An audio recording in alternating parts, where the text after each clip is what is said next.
Step 3 তে যদি আমরা যাই, স্টেপ 3 তে মানে হচ্ছে আমরা এখন স্টেজ 3 তে আছি। এখানে আমাদের স্টেজ 3 তে ভার্টেক্স হচ্ছে 5 6 7 8 এবং এখানে যদি আপনি লক্ষ্য দেন এখান থেকে হচ্ছে মাল্টিপল এজ বের হচ্ছে, মানে হচ্ছে মাল্টিপল পসিবিলিটিস রয়েছে। কিন্তু এখন মনোযোগ দিবেন। তো এখানে হচ্ছে আমরা ফাইন্ড আউট করছি কস্ট অফ স্টেজ হচ্ছে 3, হচ্ছে ফিফথ ভার্টেক্স 5, এটা ক্ষেত্রে বের করছি আমরা। তো এটা ক্ষেত্রে যদি আমরা লক্ষ্য দেই, এটা ক্ষেত্রে হচ্ছে আমাদের এইখানে একটা এজ যাচ্ছে, এইখানে একটা এজ যাচ্ছে, দুইটা এজ যাচ্ছে, তাই না? তো এখন আমরা কোন দিকে যাব? যেদিকে আমরা মিনিমাম পাবো সেই দিকে আমরা যাব। তো এখানে হচ্ছে আমরা ফর্মুলাটা এভাবে লিখছি, মিনিমাম অফ,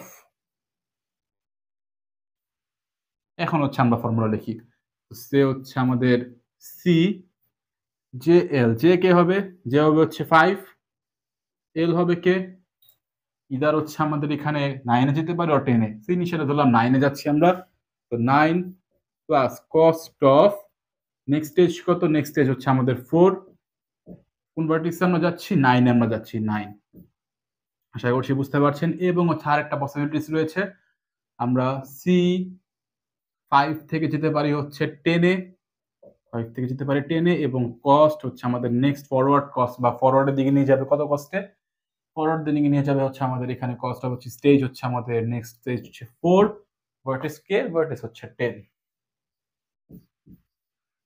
এখানে আমরা যদি ফাইন্ড আউট করি minimum of cost 5 to 9, 5 to 9 is 5 এবং হচ্ছে কস্ট অফ 4 to 9 বা 4 স্টেজ 9 ভার্টেক্স, 4 স্টেজ 9 ভার্টেক্স নিয়ে যাচ্ছে কত কস্টে? উইথ কস্ট 6 এ। তো এখানে হচ্ছে 6 আমরা লিখে দিলাম, আশা করছি বুঝতে পারছেন। এবং কস্ট অফ 5 to 10, 5 to 10 হচ্ছে আমাদের 2, 5 to 10 হচ্ছে আমাদের 2 এবং cost of 4th stage vertex 10, 4th stage vertex 10 হচ্ছে উইথ কস্ট 4 এ নিয়ে যাচ্ছে, তো উইথ কস্ট 4। সিম্পল। তো ক্যালকুলেশন করেন এখন, মিনিমাম অফ 11, এটা হবে হচ্ছে 6, কে minimum? 6 minimum.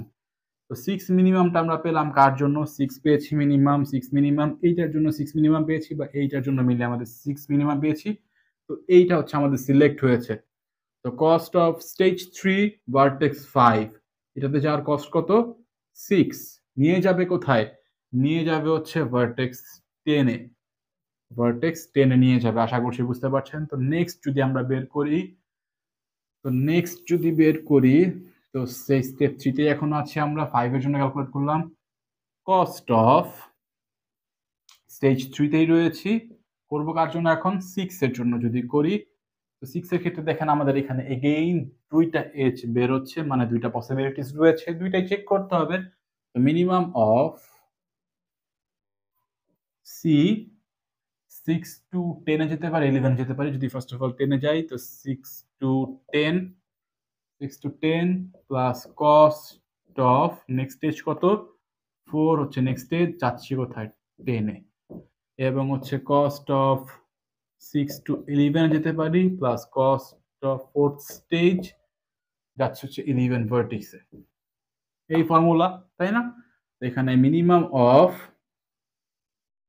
C 6 to 10, 6 to 10 এ যাওয়ার কস্ট হচ্ছে কত? 4 এবং cost of 4th stage 10 vertex ডেস্টিনেশনে বা ফরওয়ার্ডের দিকে নিয়ে যাচ্ছে কত কস্টে? With cost 4, right? এবং কস্ট অফ 6 to 11 কত? 6 to 11 হচ্ছে আমাদের 8 এবং হচ্ছে cost of 4th stage 11 vertex ফরওয়ার্ডের দিকে নিয়ে যাবে কত কস্টে? ফরওয়ার্ডের দিকে নিয়ে যাবে হচ্ছে 4th স্টেজ 11 ভার্টেক্স হচ্ছে উইথ কস্ট 2 তে। সিম্পল। তো এখন ক্যালকুলেশন করেন। তো minimum of 8 10, which one is minimum? Of course 8 is minimum. তো কার জন্য আমরা এই মিনিমাম 8 পেয়েছি? এই 4 plus 4 মানে হচ্ছে 8 এর জন্য আমরা মিনিমাম পেয়েছি। তো cost of 3 stage 6 vertex, 6 vertex কত কস্টে নিয়ে যাচ্ছে? 8 কস্টে নিয়ে যাচ্ছে। কোথায় নিয়ে যাচ্ছে? নিয়ে যাচ্ছে হচ্ছে 10 এ, মানে হচ্ছে এখানে হবে হচ্ছে 10। I hope you guys are getting the point. তো এখন নেক্সট যদি আমরা দেখি, তো নেক্সট হচ্ছে আর কি রয়েছে 5 দেখলাম 6 দেখলাম কস্ট অফ কে আসবে 7 স্টেজ কত স্টেজ 3 স্টেজ ভার্টেক্স 7 তো এটা হচ্ছে দেখেন 7 থেকে কয়টা পসিবিলিটিস গিয়েছে দুইটা গিয়েছে একটা 9 এ আর একটা হচ্ছে 11 এ তো এখানে হচ্ছে অফ কোর্স মিনিমাম অফ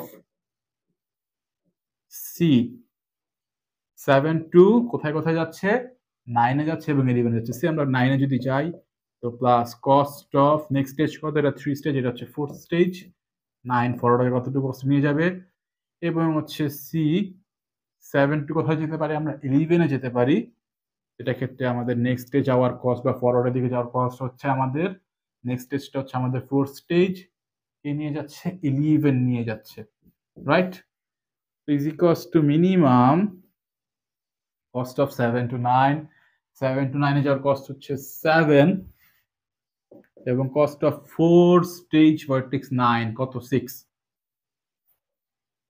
এবং cost of 7 to 11 এ যাওয়ার কস্ট হচ্ছে 3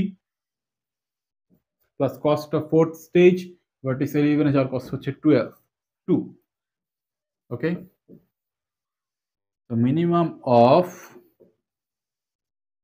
7 plus 6 which is 13 এটা হচ্ছে 5 তো মিনিমাম কে 5 হচ্ছে মিনিমাম 5 সিলেক্ট হচ্ছে মান হচ্ছে এটার জন্য সিলেক্ট হচ্ছে which means এটার জন্য সিলেক্ট হচ্ছে তো কস্ট অফ স্টেজ 3 7 ভার্টেক্স এটা নিয়ে যাচ্ছে কত কস্টে 5 কস্টে নিয়ে যাচ্ছে কোথায় নিয়ে যাচ্ছে ইন্টারমিডিয়েট ডেস্টিনেশন হচ্ছে 11 এটা হচ্ছে 11 এ নিয়ে যাচ্ছে আশা করছি বুঝতে পারছেন তো নেক্সট যদি আমরা ফাইন্ড আউট করি আর কে বাকি রয়েছে 8 বাকি রয়েছে তো কস্ট অফ স্টেজ 3 ভার্টেক্স 8 তো 8 থেকে কতগুলো পসিবিলিটিস রয়েছে একটা মাত্র পসিবিলিটিস রয়েছে তাই না তো আর মিনিমাম লেখার কোনো দরকার নেই একটাই মাত্র পসিবিলিটিস তো এখানে আমরা বলতে পারি সি 8 টু 11 তাই না এজ এর কস্ট প্লাস 11 কত কষ্ট নিয়ে যায় ফরওয়ার্ডের দিকে তো কস্ট অফ স্টেজ কত স্টেজ হবে নেক্সট স্টেজ হচ্ছে 4 11 তো কস্ট অফ 8 টু 11 হচ্ছে আমাদের 7 plus cost of 4 stage 11 vertex নিয়ে যাচ্ছে উইথ কস্ট 2 তে উইথ কস্ট 2 হুইচ মিন্স 9 মান হচ্ছে কস্ট অফ 3 স্টেজ 8 ভার্টেক্স হচ্ছে আমাদের 9 নিয়ে যাচ্ছে কোথায় 11 ভার্টেক্সে নিয়ে যাচ্ছে তো এটা হচ্ছে 11 আশা করছি বুঝতে পারছেন তো গেল হচ্ছে আমাদের স্টেপ 3 কারণ হচ্ছে আমাদের এখানে স্টেপ 3 মানে হচ্ছে স্টেজ 3 এর মধ্যে যতগুলো ভার্টেক্স ছিল সবগুলো আমাদের চেকআপ করা শেষ তো হচ্ছে আমরা যাব হচ্ছে স্টেপ 4 এ